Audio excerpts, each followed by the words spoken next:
Hello and welcome. We have a very special lady with us today that we're going to be doing a little bit of work on. It's a 1926 Rolls Royce Phantom 1. It's a very early one because it has the red writing in here. It was changed at a later date to black. Two lines of thought. One was that it clashed with some of the bodywork designs on the existing models, and the other one was, unfortunately, it was in 1933 when Mr. Royce died. And a lot of people like to think it was a mark of respect to him. So I think it's a lovely story, and I'm going to believe that one.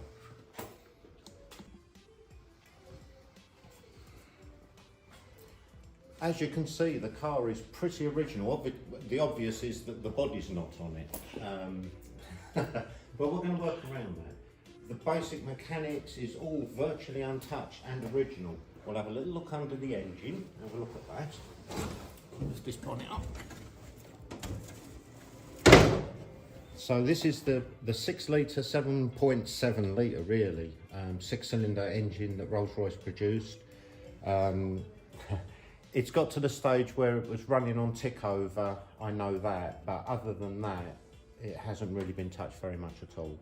Another interesting fact was apparently this engine, later on they used in the Spitfire, they used another bank of 6 cylinders to make it into a V engine, and they put it in the Spitfire. Which has a whole history behind that. What you notice with Rolls Royce more than any other car is the quality of the build. If you start looking round, you know, everything has Rolls Royce stamps on it and is very well made, strong and to last. If you look at the chassis, it's, you know, equivalent of what a lorry or a small wagon would have now. Okay, so we might as well have a look at the other side of the engine while we're here. So we have our 6 cylinders again. Something that's quite noticeable is there's actually 2 spark plugs for each cylinder. One runs off of the magneto, which is here, and the other one runs off the ignition side, which is here on a distributor into a conventional coil. Obviously our steering box here. You can see all the original linkages. There isn't any movement yet. It's going to be a lot of WD-40 and bringing stuff back to life. And trying to enhance what's there rather than do a full restoration. The engine is pretty clean. I'd like it a lot better than that. But at the moment, the main concentration is trying to get everything cleaned up, see what's working, and give it a good once over. So as we can see, that tyre really doesn't look right. Our initial problems are the wheels and tyres, because we can't even wheel the vehicle about at the minute.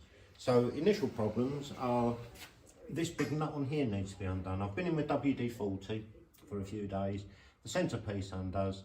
I need to try and get a spanner to go on there, which at the minute is looking quite unlikely and rather expensive. So I'm going to tackle making a spanner to get the wheel nut off.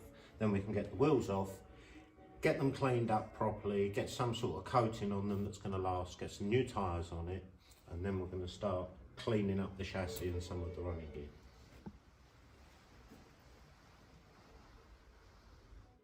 With this type of Rolls Royce, everything is well engineered. You know, you've got big levers that work the handbrake, you know, and click it in. The gear change is very, very mechanical sounds. You know, it's very, very not like a modern gearbox. Of course, running a 4-speed box as well.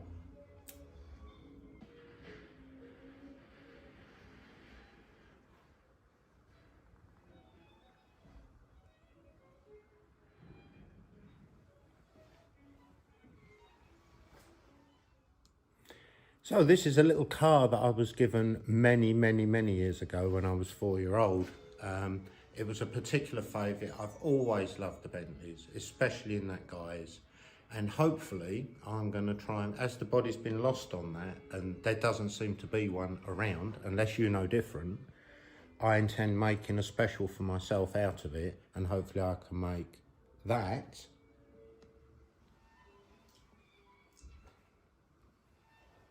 look like that.